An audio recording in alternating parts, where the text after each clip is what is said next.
मध्य प्रदेश के मुख्यमंत्री डॉक्टर मोहन यादव के नेतृत्व में आईटी, सेमीकंडक्टर और डिजिटल नवाचार के क्षेत्र में मध्य प्रदेश हर दिन नए आयाम स्थापित कर रहा है।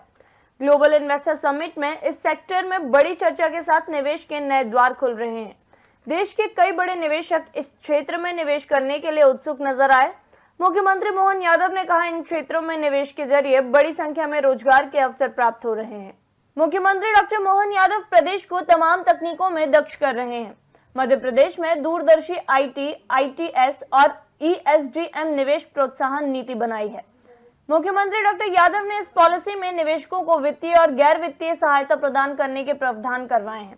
सभी वित्तीय सहायता, आवश्यक अनुमतियां, अनुमोदनों, आवेदनों और किसी भी अन्य संबंधित प्रक्रियाओं के लिए पूर्ण रूप से डिजिटल सिंगल विंडो सिस्टम भी बनाया गया है। राज्य के युवाओं को स्वरोजगार के लिए प्रोत्साहित करने और स्टार्टअप को बढ़ावा देने के लिए स्टार्टअप नीति लागू की गई है। राज्य में एवीजीसी नीति भी लागू की गई है, जिसे एनिमेशन, विजुअल इफेक्ट्स, गेमिंग और कॉमिक्स के क्षेत्र में नई संभावना का द्वार खुला है। मध्य प्रदेश आईटी और इलेक्ट्रॉनिक्स मैन्युफैक्चरिंग का तेजी से सबसे तेज गति से बढ़ने वाला प्रदेश के रूप में स्थापित हुआ है। मुझे इस बात की भी प्रसन्नता है, मध्य प्रदेश में 250 से ज्यादा आईटी कंपनियां, 150 से ज्यादा ईएसडीएम कंपनियां, जिनमें 1 लाख से ज्यादा आईटी प्रोफेशनल अपना योगदान दे रहे हैं। अब 1 लाख का आंकड़ा कम नहीं होता है। मुझे इस बात की प्रसन्नता है कि दक्षिण के कई राज्यों में अब सबके मन में एक ही सपना आ रहा है कि अगर हमको काम धंधा करना है, आईटी के सेक्टर में आगे बढ़ना है, तो मध्य प्रदेश की तरफ चलना पड़ेगा। हमें इस बात का आनंद है। वर्तमान में एमपी में 2000 से अधिक आईटी, आईटीएस एवं ईएसडीएम इकाइयां कार्यरत हैं, जिनमें एमपीएसईडीसी में पंजीकृत 650 इकाइयां हैं, जिन्हें राज्य की नीतियों का लाभ मिला है। इन इकाइयों का टर्नओवर 10,000 करोड़ रुपए प्रतिवर्ष से अधिक है। देश की 50 से अधिक बड़ी आईटी एवं आईटीईएस इकाइयां मध्य प्रदेश में स्थापित हैं। प्रदेश से हर वर्ष $500 मिलियन का निर्यात आईटी से जुड़ी कंपनियों के माध्यम से होता है।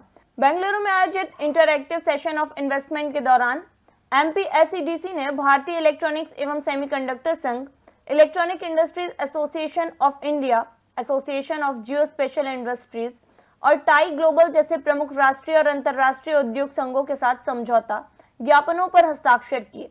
यूके, जर्मनी से एमआरएएम ग्रुप द्वारा 25,000 करोड़ रुपए निवेश से सेमीकंडक्टर और साइंस टेक्नोलॉजी पार्क विकसित करने का प्रस्ताव प्राप्त हुआ। इंदौर में ऑलरेडी हमारा आईटी का बहुत बड़ा मार्केट बना है। इंदौर, भोपाल की भी पहचान अब इस प्रकार से बनी है। बीते दिने हमने अपने रीवा में एक आईटी पार्क का भूमि पूजन किया। जबलपुर, ग्वालियर, उज्जैन, कौन सा क्षेत्र छूटेगा?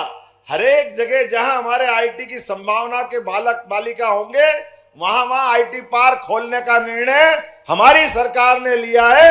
लगातार हम प्रोत्साहन दे रहे हैं और केवल सरकारी नहीं, प्राइवेट स्तर पे भी कोई अपने निजी निवेश के बलबूते पर अगर अपना आईटी के सेक्टर में काम करना चाहता है, तो मैं जवाबदारी के साथ कह सकता हूं, भारत की सबसे आकर्षक आईटी पॉलिसी अगर कहीं की है तो एकमात्र अपना प्रदेश है, मध्य प्रदेश, जो इसको प्रोत्साहन दे रही है और लोगों को लालायित कर रही है।